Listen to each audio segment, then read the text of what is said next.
Quero saudar a toda essa igreja que está reunida aqui nesse templo, com a graça e a paz do Senhor Jesus, e convidar os irmãos para abrirem a Bíblia na carta do apóstolo Paulo aos Efésios, no capítulo 4. Efésios, capítulo 4, onde está escrito assim: rogo-vos, pois, eu, o prisioneiro no Senhor, que andeis de modo digno da vocação a que fostes chamados, com toda humildade e mansidão, com longanimidade, suportando-vos uns aos outros em amor, esforçando-vos diligentemente por preservar a unidade do Espírito no vínculo da paz. Há somente um corpo e um Espírito, como também fostes chamados numa só esperança da vossa vocação. Há um só Senhor, uma só fé, um só batismo, um só Deus e Pai de todos, o qual é sobre todos, age por meio de todos e está em todos. Amém. É interessante, num trecho tão curto de uma carta, a palavra vocação é repetida. Que andeis de modo digno da vocação a que fostes chamados. Há uma só esperança da vossa vocação. Quando falamos em vocação, falamos em chamado. Não há como nos colocarmos fora desse chamado de Deus. Quando Deus fez os homens, Ele criou o homem para Ele, para ter uma intimidade contínua, completa, profunda com Ele. E Deus não vai desistir disso. E para receber esses homens de volta para Ele, Ele faz o homem, Ele cria um homem na terra. E este homem, antes de subir para a glória, Ele envia outros homens. E assim, de geração em geração, a vocação de filho de Deus aqui na terra é renovada.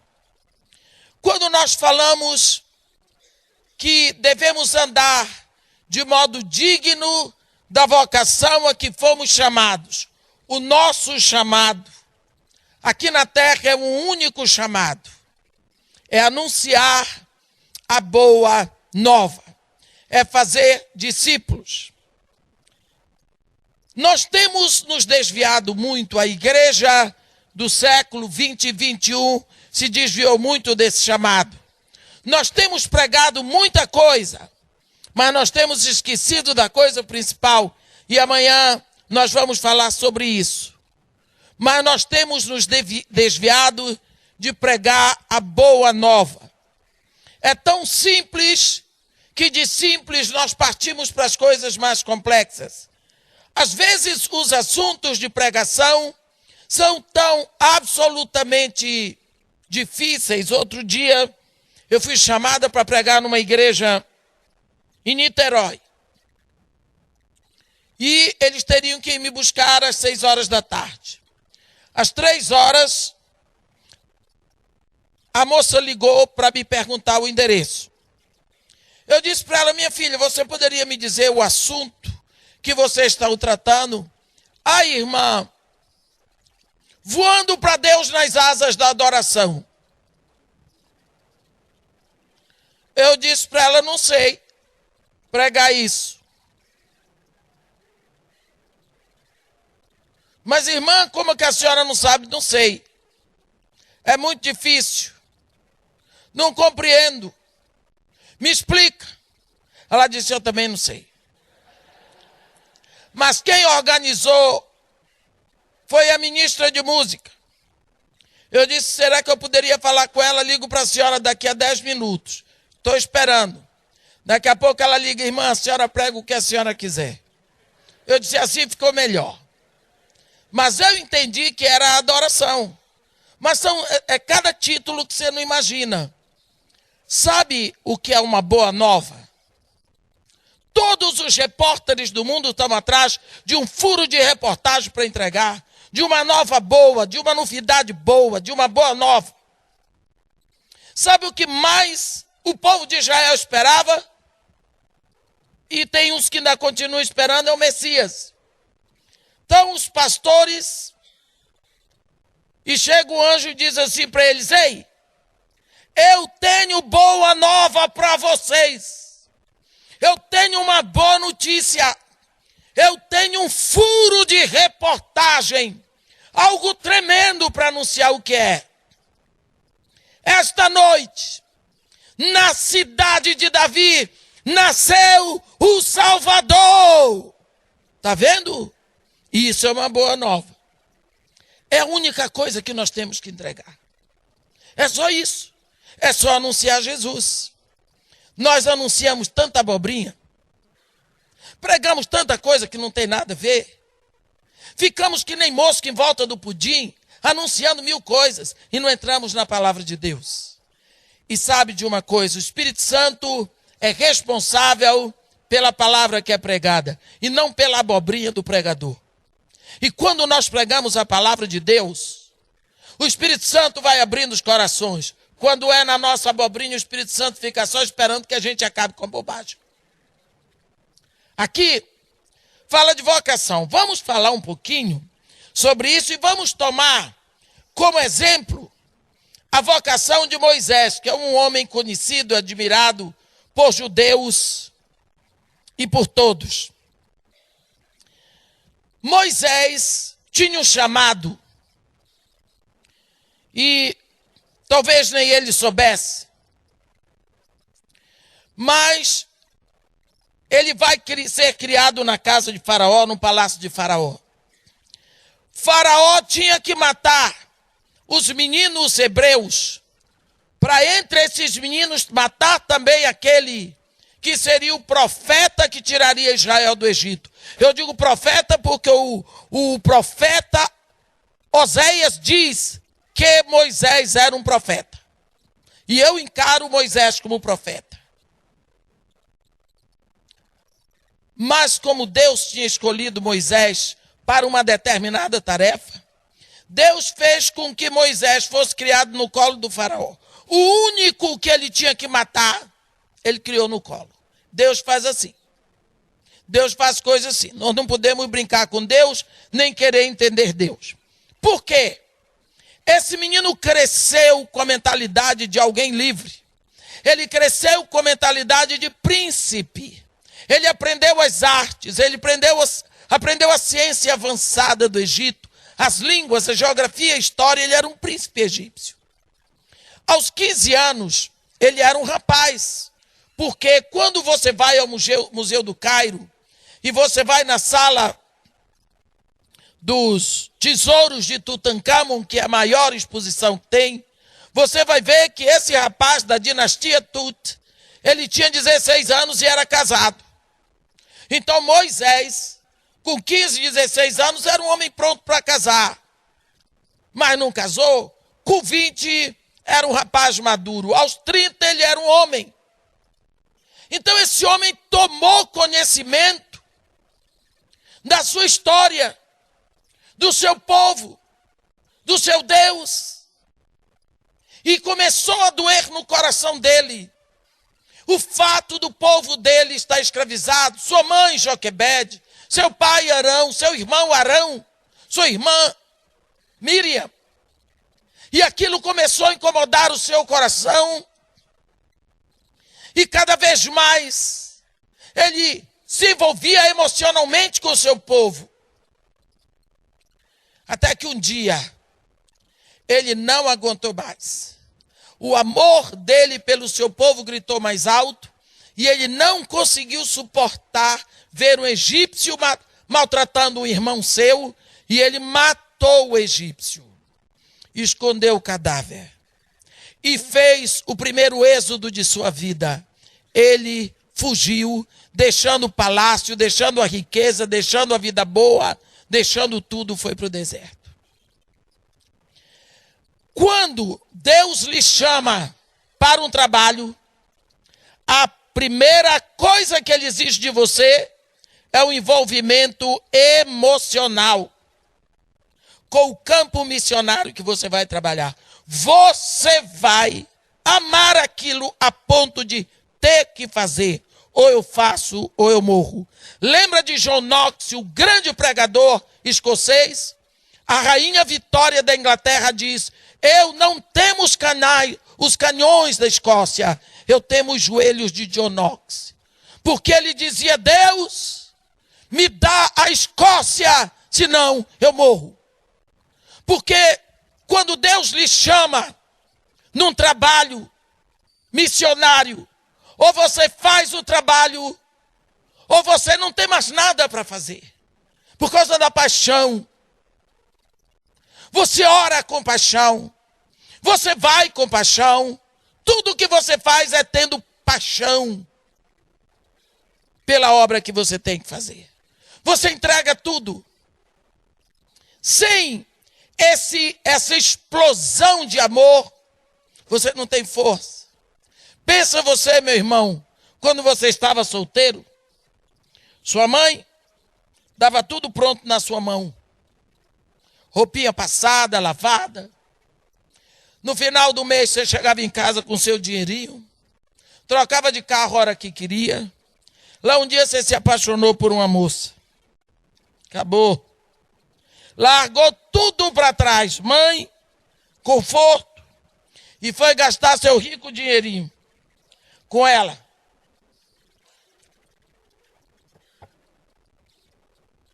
Nunca mais seu dinheiro foi suficiente, mas apaixonou.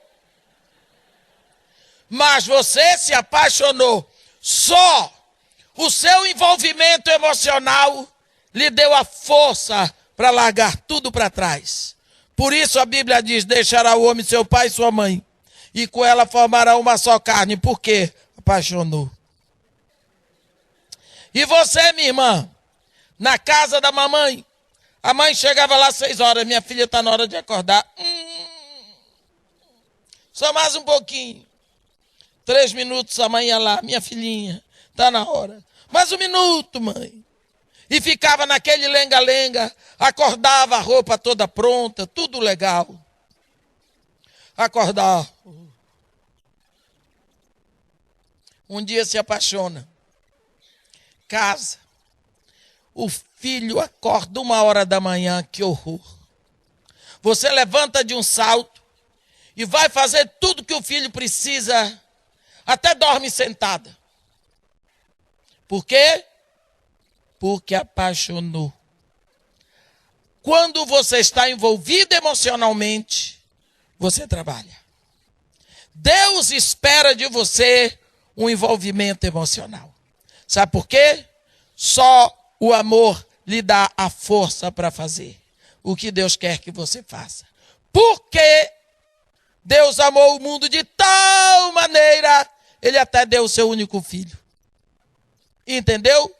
Mas você precisa também saber que a consequência do amor é o sofrimento. Vai sofrer. Por quê? Porque ama. Se não tiver amor, não tem sofrimento. Então, vamos abrir o nosso coração e saber que quando Moisés se declara abertamente apaixonado pelo seu povo, Deus diz: agora tá bom para mim. O primeiro passo nele já foi feito. Agora vamos para o deserto. Segundo passo, Deus vai trabalhar no seu caráter, normalmente na obscuridade. Moisés tinha 40 anos, quando ele fez o primeiro êxodo da sua vida. Agora, ele vai para o deserto ficar 40 anos, que estágio. Ele iria ficar 40 anos no deserto, conduzindo o rebanho Israel, que não era dele. Então Deus o botou num estágio de 40 anos no deserto, conduzindo ovelhas que eram de Jetro. Ele teria que aprender. Esse tempo foi o tempo que Deus precisava para preparar Moisés para o que havia de vir. Primeira coisa, ele está sendo preparado para o momento na vida dele. Ele vai ficar no silêncio. Esse é um dos pontos mais difíceis do ministério, é você ficar no silêncio. Porque normalmente o povo de Deus está tão barulhento. Vocês conhecem uma música que diz: Senhor, te quero ouvir tua voz. Como é? Eu te busco, te procuro, ó Deus. Aí diz assim: no silêncio tu estás, na bateria.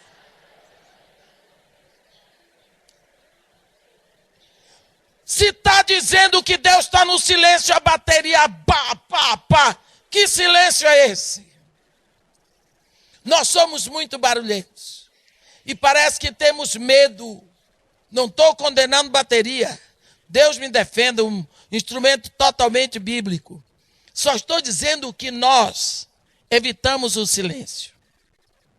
Preste atenção. Quando Deus tirou Israel do Egito, primeira palavra que Deus disse para o seu povo: ouve, ouve, ó Israel, ouve. Sou eu, o Senhor teu Deus, que te tirou da casa do Egito, da terra da escravidão. Ouve. Quando Deus chamou Abraão na Caldeia, ali na região da Mesopotâmia. Eu morei lá, meu irmão. 3 anos, extremo sul do Iraque, fronteira com Kuwait. De lá você toma um avião, 1h10 para Bagdá, depois 1h40 para o Egito. Esse homem saiu com seus rebanhos, a mulher, o sobrinho, a pé, pelo deserto de Abadã. Agora pense nessa situação. Deus disse: Abraão, deixa a tua terra, a tua parentela, a casa do teu pai, vai para uma terra que eu te mostrarei. Farei de ti uma grande nação, engrandecerei o teu nome, abençoarei os que te abençoarem, amaldiçoarei os que te amaldiçoarem, em ti e na tua descendência serão benditas todas as famílias da terra. Abraão foi. Você iria? Bem, ele foi. Deus disse: uma terra que eu te mostrarei, mas não disse qual seria a terra. Se eu tivesse que lhe dar 2 milhões, eu diria assim para você: tem 2 milhões para lhe dar. Vou chamar você no seu telefone, nesse número que eu tenho aqui. Você iria desligar o telefone? Eu não disse quando é que eu vou dar. Você ia dormir com o telefone do lado. Não é? Deus disse para Abraão: vai para uma terra que eu te mostrarei. Ele não sabia qual era a terra. Chegava na hora de dormir: Senhor, eu vou dormir. Senhor, acordei. Ele tinha que ouvir a voz de Deus quando falasse com ele. Então, Abraão desenvolveu, no tempo que ele passou, que eu não sei quanto foi tempo, uma capacidade de estar ligado para ouvir a voz de Deus. Quando ele chegou nos carvalhais de Manre, onde habitavam os cananeus, Deus disse: Abraão, eis-me aqui, Senhor. Por quê? Porque ele desenvolveu uma capacidade de estar atento para quando Deus falasse com ele. No dia que ele subiu à terra de Moriá, um dos montes, para sacrificar o seu filho, ele ia descendo o cutelo quando Deus disse a Abraão: eis-me aqui, Senhor. Não precisa mais. Ai dele que não tivesse desenvolvido a capacidade de ouvir a voz de Deus. Moisés ficou 40 anos para desenvolver, para limpar o ouvido de todo e qualquer som, porque ele teria que discernir a voz de Deus em toda e qualquer situação. Depois de 40 anos, no deserto, no silêncio, na dor, na meditação, Deus cria um fenômeno para ele, porque ele era um homem que estudou a matemática avançada do Egito. Ele tinha um raciocínio muito dedutivo. Deus botou um fenômeno. E quando ele olhou, ele disse: não é possível. O fogo arde, as folhas continuam fresquinhas, vou ver o que é. Quando ele chegou lá, que o raciocínio dele estava completamente voltado para aquilo, Deus disse: Moisés, ele ouviu a voz de Deus. Ouviu a voz de Deus. O grande problema de qualquer pessoa que vai no chamado missionário é que ele vai, mas ele não ouve a voz de Deus, porque ele não dá tempo a Deus. Não dá tempo a Deus. Não tem tempo para Deus. Deus deixou, ele ama, ele quer um trabalho para a glória de Deus, mas ele não tem tempo para ficar com Deus. Se tem uma coisa que o diabo pode lhe dar é muito trabalho, para você não ter tempo de ficar com Deus. Não ouve a direção de Deus. Como é que você vai fazer o trabalho de Deus se você não ouve o que o monarca do reino está falando? Nós precisamos aprender que Jesus Cristo disse: as minhas ovelhas ouvem a minha voz. Você está ouvindo? Uma coisa é certa. Pode ser que você esteja com ciúme espiritual. Você lembra do livro do profeta Isaías? Lá no início do livro, lá veio o profeta: oh, vinde as águas e comprai sem dinheiro a maravilha. No capítulo 6 você diz: não é possível que seja Isaías. Torna a ler, mas é. No ano da morte do rei Uzias, eu vi o Senhor assentado sobre um alto e sublime trono, e as abas de suas vestes enchiam o templo. Serafins estavam por cima dele, com duas asas cobriam o rosto, com duas cobriam os pés, com duas voavam e diziam uns aos outros: Santo, Santo, Santo é o Senhor, toda a terra está cheia da sua glória. Ele vai descrevendo a visão que ele tem de Deus no seu trono. Quando ele diz assim: ai de mim, que sou homem de lábios impuros, e habito no meio de um povo de impuros lábios, e os meus olhos viram o rei, o Senhor dos exércitos. Preste atenção. O profeta profetizava na corte do rei Uzias, mas nunca tinha sabido que ele tinha boca porca, lábios impuros. Mas agora que o rei Uzias morreu, ele vê Deus. A Bíblia diz que Deus é luz, nele não há treva alguma. E diante da presença de Deus, a luz da presença de Deus incide sobre nós, e a sujeira que está oculta na nossa vida sobressai. Agora, diante do rei, que não é o rei Uzias, o rei da glória, ele diz: eu sou homem de lábios impuros. Está vendo? Ele era profeta, mas ele tinha pecado oculto. Agora, diante de Deus, ele toma conhecimento do seu pecado. E ele confessa. Um dos serafins pega uma das brasas do altar, queima, toca os seus lábios e diz: a tua iniquidade foi tirada. Tinha iniquidade. O teu pecado foi perdoado. Tinha pecado. Está vendo? Ele não via porque nunca tinha estado na presença de Deus. Aí eu gosto de uma frase que ele diz ali: depois destas coisas, ouvi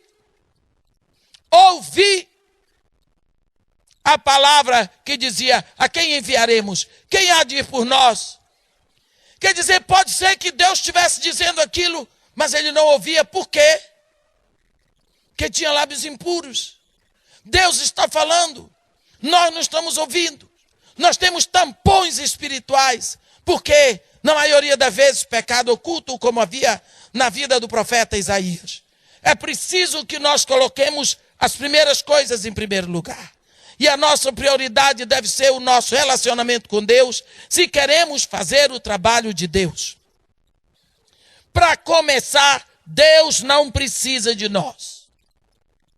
Deus não precisa de mim, Deus não precisa de você. Ele diz: olha a minha mão aí, ó, fez todas as coisas e todas elas vieram a existir. Imagina se Deus precisa de mim. Mas Deus me chama e chama você num convite. Ele nos honra, Ele nos dá o privilégio. É só isso.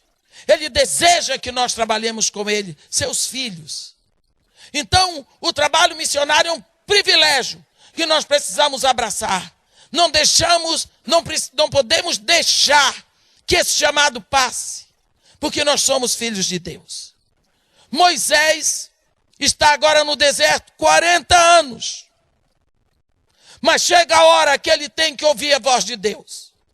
E ele tem que aprender que aquela voz é de Deus. Porque o ministério dele todo, 40 anos no deserto, vai todo depender dessa voz. Porque ele tinha que falar com Deus face a face. O ministério de Moisés foi um ministério no deserto. Do Egito ao limiar da terra prometida. Acabou o deserto, entrega para Josué. Porque o ministério dele foi no deserto, porque o estágio dele foi no deserto. Moisés fez o primeiro êxodo dele aos 40 anos.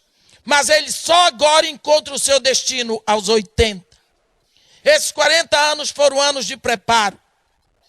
Muitas pessoas têm errado no sentido de que no fogo da conversão elas querem ser enviadas. Não. É preciso tempo. É preciso estudo. É preciso preparo. É preciso amadurecimento. Precisa de discipulado. Jesus Cristo mandou que nós fôssemos fazer discípulos. Nós temos feito muito membro de igreja. Nós temos feito muita coisa, mas fazer discípulos. É que é importante, porque quando se faz discípulo, ele vai discipular também.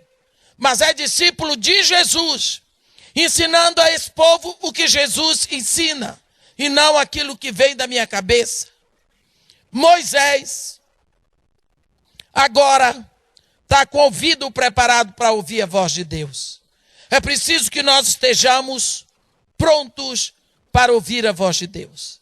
Precisa desenvolver esta qualidade de viver na presença de Deus. Você lembra quando Deus disse para Moisés: Moisés, você chama os príncipes que são líderes das 12 tribos. 12 líderes. Cada um escreva no seu cajado o nome dele e o nome da tribo. Mas pela casa, pela tribo de Levi, eu quero o cajado, a vara de Arão. Coloca tudo aqui diante de mim, na tenda da congregação, diante do testemunho. Porque a vara do homem que eu escolher, essa florescerá. Moisés recebeu as 12 varas sequinhas, entrou lá, colocou tudo na frente de todo mundo, entrou, deixou lá, foi dormir. No outro dia de manhã, todo mundo lá, Moisés entra, traz 11 varas secas como entraram. Uma inchou, floresceu e já estava dando fruto. Pasmem, era a vara de Arão. Mas Deus tinha dito: a vara do homem que eu escolher, esta florescerá. Aí eu faço uma pergunta, meus irmãos. Se Arão era o homem escolhido, por que é que a vara dele nunca tinha florescido? Se ele era escolhido, porque ela nunca tinha permanecido na presença de Deus. Nós somos escolhidos, mas se nós não permanecemos na presença de Deus, como que a nossa vida vai florescer? Como? Não tem jeito. Se é escolhido, a vida floresce, dá fruto. Mas sem permanecer na presença de Deus, ela fica igual a uma outra vida.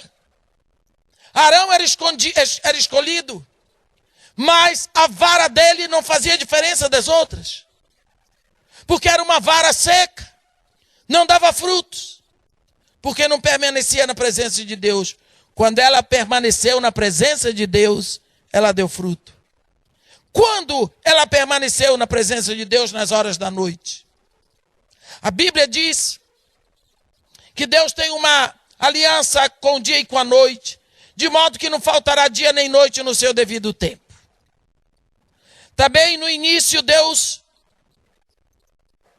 disse, haja luz, e houve luz. E Deus disse, haja separação entre luz e trevas, e houve separação. A luz Deus chamou dia, as trevas Deus chamou noite.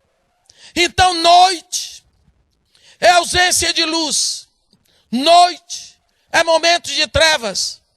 Ora, quando você está nas trevas, você não tem direção. Você não sabe onde botar o pé no próximo passo. É difícil. Mas se você permanecer na presença de Deus, mesmo nessas horas, a sua vida vai dar muito fruto. E Jesus Cristo diz, não fostes vós quem escolhestes a mim, pelo contrário, eu vos escolhi a vós e vos designei para que vades e dei fruto e o vosso fruto permaneça. Então, nós estamos aqui para frutificar. O objetivo da laranjeira é produzir laranja. O objetivo da bananeira é produzir banana. O objetivo da sua vida é produzir glória para Deus. Senão não faz sentido. A bananeira que não produz banana é uma bananeira estéril. A videira que não produz uva é uma videira estéril. Se você não produz glória para Deus, a sua vida é uma esterilidade só. Nós estamos aqui para a glória de Deus. Nós precisamos acordar. E muitas vezes, para acordarmos, Deus tem que usar estratégias que doem a nós. Quando Israel entrou na terra e se voltou para os balins, Deus deu várias chamadas. Mas tem uma hora que ele diz assim, eu te atrairei para o deserto. E lá eu falarei ao teu ouvido. Então tu serás obsequiosa para comigo. Não me chamarás mais meu Baal, me chamarás meu marido. Por quê? Porque aqui no meio da fartura, da cidade, das coisas boas, tu não ouves a minha voz. Tu ouves a voz do príncipe deste mundo. Assim tu precisas ir para o deserto. Quem sabe uma cama de hospital.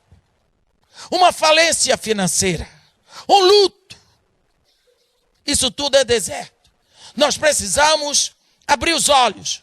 Porque Deus vai fazer o que Ele tiver que fazer para não nos perder. Porque o objetivo de Deus para nós não é salvação. Deus não nos colocou aqui para sermos salvos. Deus nos colocou aqui para sermos santos. O objetivo de Deus para nós é santificação. Como ninguém pode ser santo sem ser salvo, Ele nos salva sozinho. E depois, para sermos santos, vamos com o Espírito Santo. Na caminhada, no esforço, com toda a diligência, como diz o apóstolo Pedro na sua segunda carta, no capítulo 1. Agora Moisés ouve a voz de Deus. E começa, então, o problema. O caráter dele estava preparado agora para andar com Deus. Então, agora ele é enviado para a sua missão. E a missão dele tem a ver com o passado dele. Ele teria que ir a Faraó.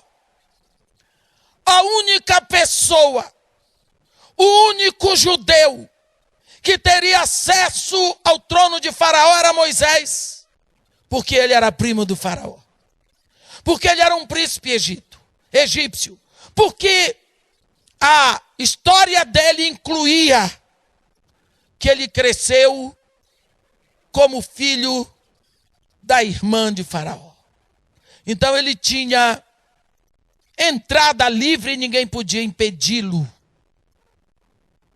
Está entendendo? Deus vai usar na sua vocação toda a sua experiência passada. Toda. Tudo que você passou, tudo que você aprendeu, Deus vai usar.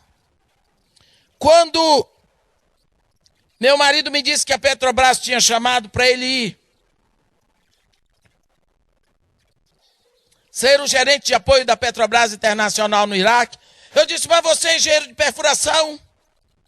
Ele disse, mas lá você é gerente de apoio. Mas eu só posso dizer sim para a Petrobras se você quiser ir. Eu disse, já disse, vamos. Eu não sabia o que Deus estava para fazer. Quando nós chegamos lá, deu uma confusão que eu tive que ir na casa de uma senhora iraquiana buscar um documento que o filho dela esqueceu de levar para Bagdá. Quando cheguei lá, eu olhei para a mulher. Meu marido não podia pegar porque ela não ia abrir a porta para ele, que era homem. E ele tinha que mandar no próximo avião para Bagdá. Aí eu fui buscar. Quando eu cheguei lá, olhei para a mulher, ela com a porta entreaberta. Eu vi a mão da mulher, falei com ela o melhor árabe que eu tinha aprendido, Sabah Haré. Ela olhou para mim e parece que não tinha entendido. Aí eu disse, good morning.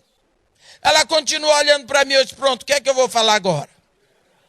Aí eu passei a mão na mão dela e dei um beijo. Eu cresci em colégio de freira. Lá a gente beijava a mão das freiras. Ela com aquela baia, parecia uma freira lá em algum lugar no meu coração. Pá, dei um beijo na mulher. Eu não sabia de nada. No outro dia, e falei com ela, ela me entregou o documento, entreguei para o meu marido, ele foi, tudo. No outro dia, meu marido liga para mim. Que confusão você arrumou?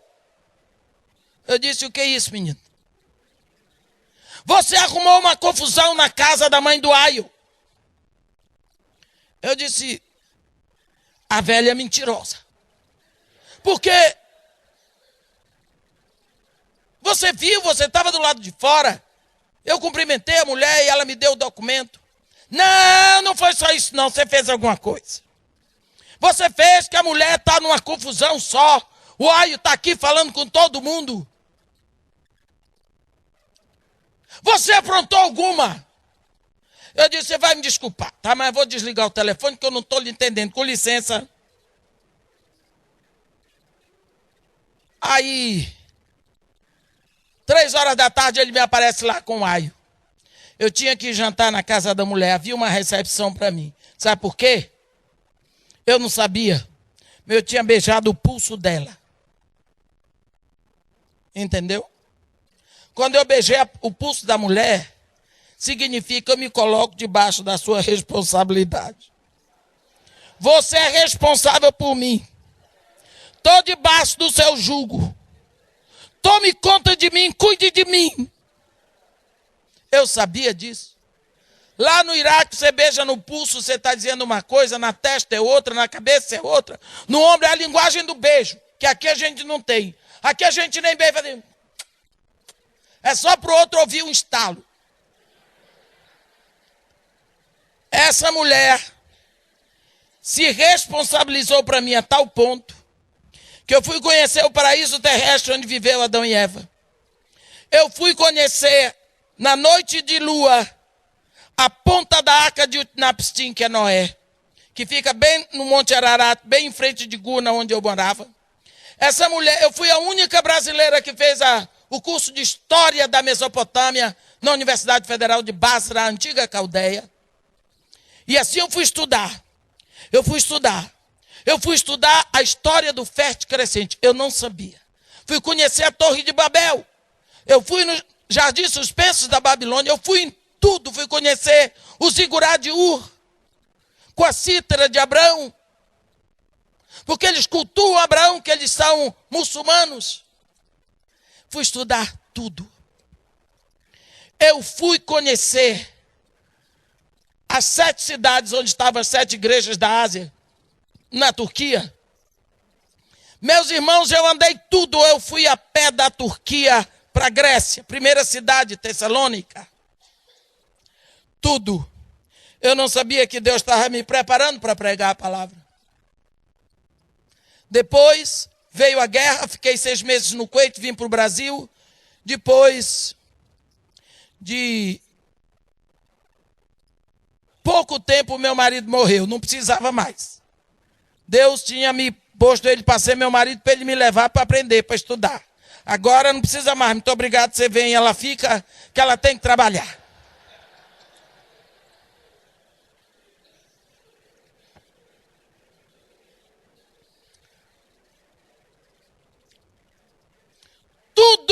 estudei, eu uso na pregação.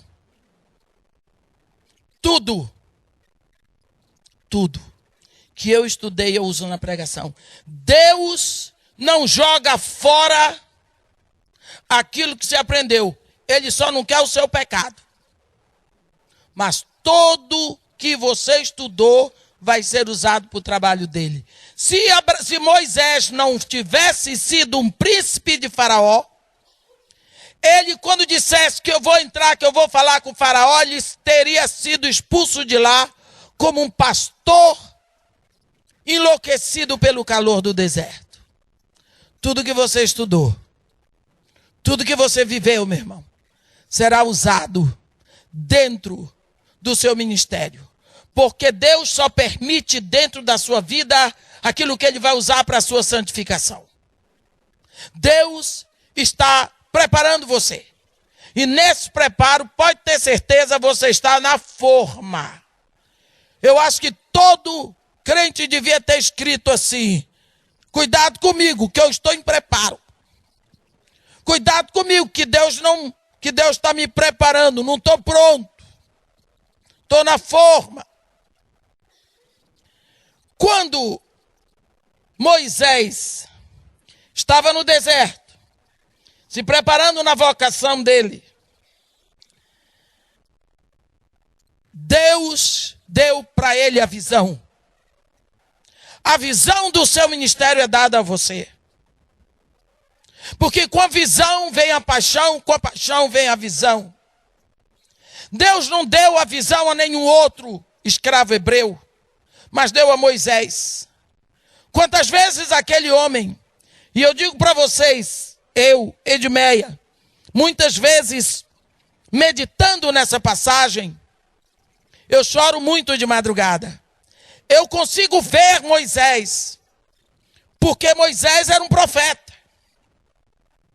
Você veja, se você quiser, porque tem muita gente que diz que eu vejo coisa demais na Bíblia. Você dá uma olhadinha aí, pode abrir, no livro do profeta Oséias.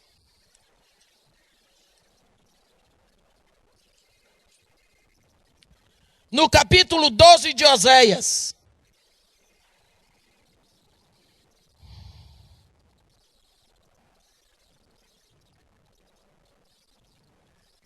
No versículo 12, olha aqui. Capítulo 12, versículo 12. Jacó fugiu para a terra da Síria. E Israel serviu por uma mulher e por ela guardou o gado. Mas o Senhor, por meio de um profeta, fez subir a Israel do Egito. E por um profeta foi ele guardado. Quem era esse profeta? Moisés. Moisés é profeta. Qual o ministério do profeta? Se você olhar em Gênesis, você vai ver qual é o ministério do profeta. Se você quiser. No capítulo 20. Capítulo 20. Quando Abraão mente e diz que Sara não era esposa dele, no versículo 4, ora, Abimeleque ainda não a havia possuído, por isso disse: Senhor, matarás até uma nação inocente? Não foi ele mesmo que me disse: é minha irmã? E ela também me disse: ele é meu irmão. Com sinceridade de coração e na minha inocência foi que eu fiz isso. Respondeu-lhe Deus em sonho: bem sei que com sinceridade de coração fizeste isso. Daí o terei impedido de pecares contra mim e não te permiti que a tocasse. Agora, pois, restitui a mulher seu marido, pois ele é profeta, e intercederá por ti e viverás. Está vendo? É Deus que está dizendo que Abraão é profeta, mentiroso, mas é profeta. Então, se Moisés era profeta, como a Bíblia diz, e o ministério do profeta é interceder, quantas vezes esse homem, 40 anos, meus irmãos, naquele deserto, lembrava do sofrimento do povo dele no Egito, e lembrava da promessa que Deus tinha feito a Abraão, a Isaac e a Israel. E quantas vezes ele chorava. E quantas vezes ele intercedia. E parece que eu vejo aquele homem se tremendo de tanto soluçar, caindo de joelho no pó do deserto. Ô Jeová, estende a tua mão poderosa sobre o teu povo Israel, escravizado no Egito. Lembra da tua promessa feita aos nossos pais. Tira o meu povo de lá. E como aquele homem chorava. E como aquele homem intercedia pelo seu povo no deserto. Quando nenhuma outra alma aqui na terra intercedia por Israel, este homem intercedia. E você sabe que quando amamos, intercedemos de todo o coração. Ele não sabia que ele era a resposta, mas ele era o intercessor. Quando você começa a se incomodar com uma situação, você pode ter certeza que é Deus que já colocou você como resposta para aquela situação. Eu me lembro que nós íamos saindo da igreja. Era um mês de julho. O tempo meio chuvoso, como vocês dizem aqui, garoa, no Rio. Era dia de domingo, e dia de domingo não tinha cozinheira lá em casa, nós íamos almoçar num restaurante. E os meus filhos tinham que escolher o restaurante. Então, estava sentado atrás meu filho e minha filha, e eu na frente com meu marido, e nós nos preparando para sair da igreja. Quando eles estavam discutindo pelo restaurante, a menina queria ir para a Majórica, porque era a churrascaria do momento, chique, e o menino queria ir para a churrascaria do Copacabana Palace, porque fica perto da minha casa. Ele comia depressa e ia jogar totó com os amigos. E nessa confusão, chegamos perto do portão. E meu marido disse, é bom vocês decidirem logo, porque se vocês não decidirem até aquele sinal ali da voluntários da pátria, quem vai decidir sou eu. Nisso, o seu João, o porteiro, abriu o portão. E tinha uma menininha assim de 5 anos, negra, magra. Eu me lembro que ela tinha uma sandália havaiana amarela. Que faltava 2 números para ser o número dela. Sandália bem menor. E ela tinha na mão uma caixinha. Eu não sei se era de chiclete ou se era daquele chocolate bis. E ela, quando veio para oferecer para o meu marido, ele passou em cima da poça d'água. Não deu a menor atenção para a menina. E aquela lama veio toda em cima da menina, ela deu um pulo para trás e o chocolate dela caiu no chão. Ali foi que eu acordei para a vida. Acordei. Aquilo dali foi um choque tão grande para mim, eu tive tanta vergonha de dizer que eu era filha de Deus. 2 meninos atrás, discutindo o restaurante, e aquela não sabia quando ia comer, nem se ia comer. Ainda o que ela tinha para vender caiu na lama. Aquilo dali fez um rebuliço em mim, eu tive vergonha de Deus. Eu tive vergonha dele.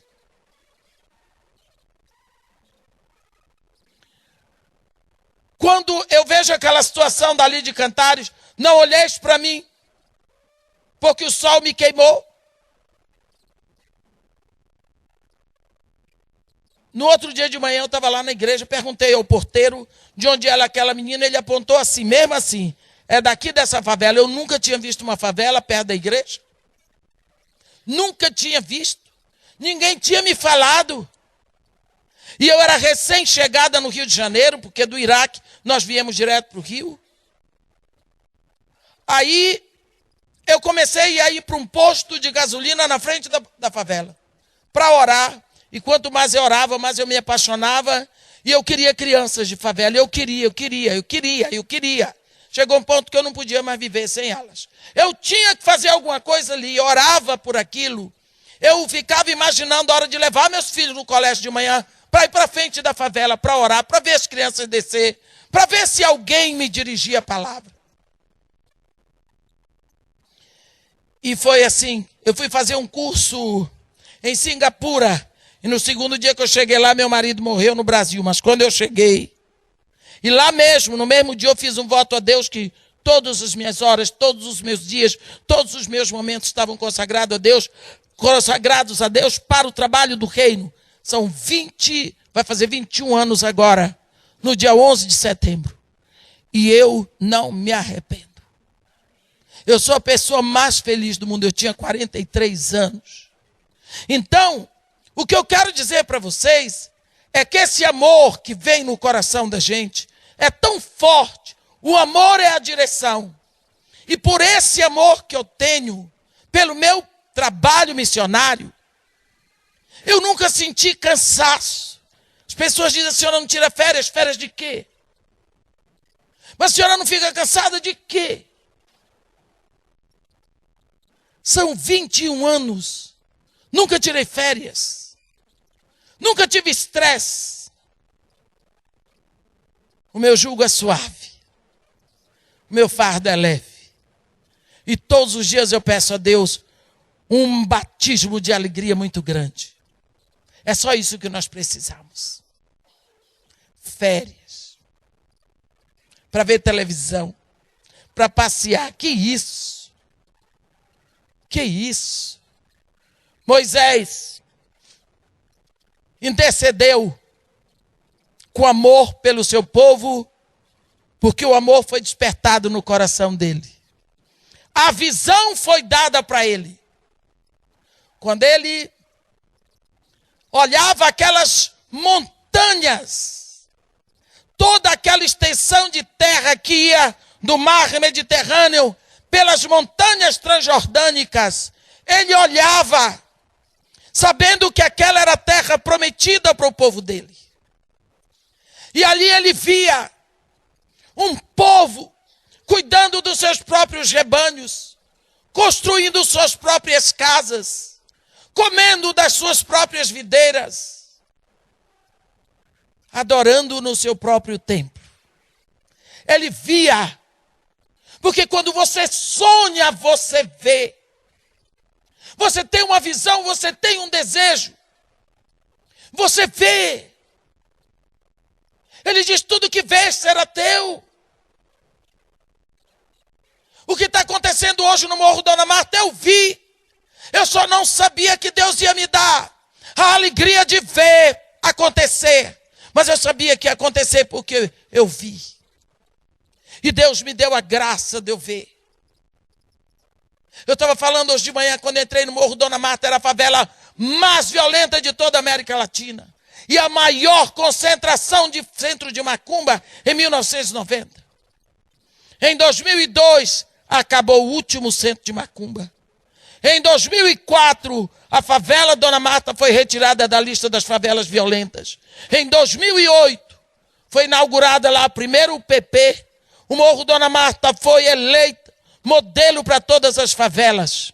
E isso tudo sem uma gota de sangue, sem um tiro, sem violência. E a Globo ficou impressionada, quis saber por quê. Fizeram um censo.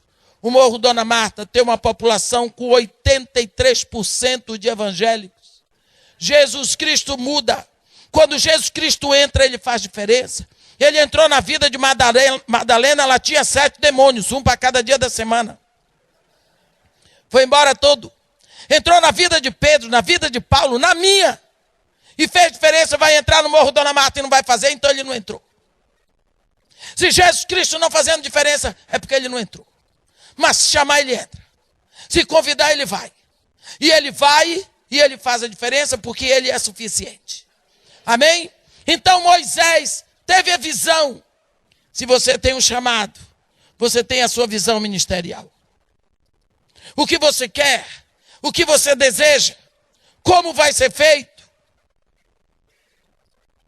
Quantas vezes o amor que este homem tinha pelo seu povo é tão tremendo que quando o povo quebra a aliança, ele simplesmente faz o que tem que fazer e sabendo que o povo tem que morrer porque quebrou a aliança, ele chega com a cara de pau, porque missionário é ungido com óleo de peroba, tem cara de pau. e diz assim para Deus: ora, o povo cometeu grande pecado, fazendo para si deuses de ouro. Quer dizer, eu compreendo, o Senhor tem razão. Agora, pois, perdoa-lhe o pecado. Isso não é cara de pau? Ou se não, risca-me, peço, do livro que escreveste. O que é que ele estava dizendo para Deus? Eu não cometi esse pecado que eu estava lá no monte com o Senhor. Mas eu lhe confesso, eu não posso viver sem meu povo. Eu prefiro morrer a não ter esse povo. Eu sei que eles merecem a morte. Mas eu estou te pedindo que não os mate. Se o Senhor não pode fazer isso, mate a mim também. Porque viver sem eles, eu não posso. Isso é a maior declaração de amor que alguém pode fazer. Não posso viver sem você. E Deus, então, olha para aquele homem que ama esse povo que ele também ama. E Deus faz o que Moisés pediu, o grande intercessor, o grande profeta de Israel, Moisés. É preciso que você saiba que Deus vai fazer tudo o que você pedir pelo povo que está no seu coração. Porque uma coisa é certa, quando você faz na terra o que Deus quer no céu, você liga na terra e Deus liga no céu. E Deus ama esse povo. E normalmente é Ele que botou esse povo no seu coração para você interceder por ele. Eu não entendo mãe que não intercede por filho. Porque quando a gente ama, a gente intercede. No final, quando chega na hora do povo entrar na terra prometida, Deus diz: Moisés, você vem comigo. Seu ministério encerrou aqui. Você foi preparado no deserto para conduzir ovelhas no deserto. Você não entende nada de terra prometida, Moisés.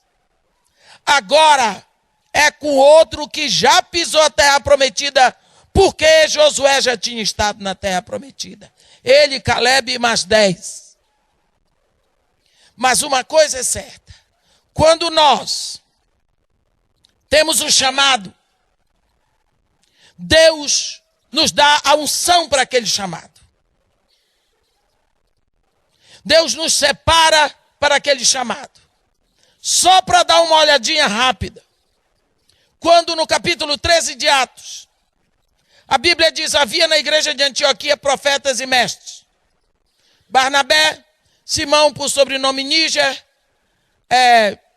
Lúcio de Cirene, Manaém, Colasso de Herodes, o tetrarca, e Saulo. E servindo eles a Deus e jejuando, disse o Espírito Santo: separai-me agora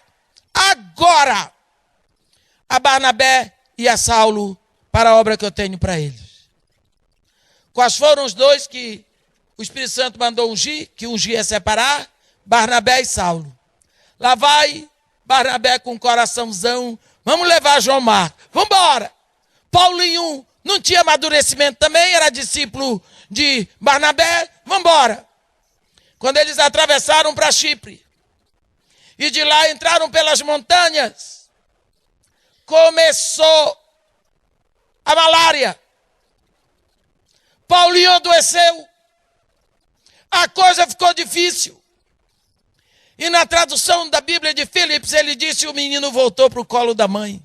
João Marcos diz: vou bater em retirada. Pegou a mochila e disse: vou voltar para casa. Por quê? Não tinha a unção. Não foi separado para aquele trabalho. Não naquele momento. O Espírito Santo disse: separai-me a Paulo e a Barnabé. Não disse Paulo, Barnabé e João Marcos. Quando Deus lhe chama, Ele lhe enche de coragem, de amor, de saúde, de disposição e de raça para você enfrentar tudo que vem na frente. Quantas pessoas me diziam: oi, irmã, vou ter férias tal mês.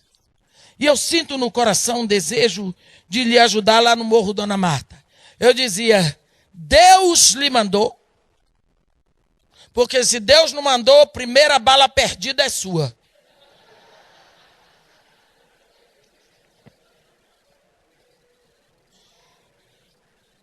Se Deus não mandou e você sente carinho pelo trabalho, fique no seu lugar, ore por nós, ore pelo povo da favela. Se Deus colocar no seu coração, mande um trocado, mas não vá não. Mas se Deus disser vá, pode ir, você está guardado. O que nós queremos dizer é que tem um chamado. E Paulo diz aqui em Efésios 1 que nós devemos andar de acordo, de modo digno da vocação a que fomos chamados. E mais adiante ele diz que nós fomos chamados a uma só esperança da nossa vocação. Somos chamados, somos ungidos, temos a unção e temos o conhecimento.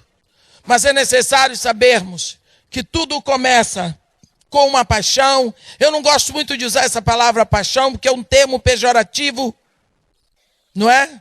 A paixão não é uma coisa boa, mas eu falo desse amor forte. Diz que você tem que fazer. Ou você faz, ou você faz. E você enfrenta todas as dificuldades. E você tem certeza que é um chamado de Deus. Então existem missionários que vão para o campo. Existem missionários que ficam aqui segurando a bagagem. Existem missionários que sustentam em oração. Outros sustentam com o suor do seu rosto. Mas precisamos saber que Deus tem aqui um povo missionário. Um povo que vai à frente. Um povo que tem uma notícia, o evangelho eterno para anunciar. Um povo que se envolve no anúncio da boa nova da salvação. Amém? A mensagem que você acabou de assistir faz parte do Ministério de Comunicação Palavra da Cruz. Temos um grande acervo de estudos bíblicos em áudio e vídeo. Distribuímos também, gratuitamente, o jornal mensal Palavra da Cruz. Entre em contato conosco pelo fone fax 0 operadora 43 3322 3037 ou pelo e-mail com@palavradacruz.com.br. Visite-nos também pelo site www.palavradacruz.com.br. Graça e paz.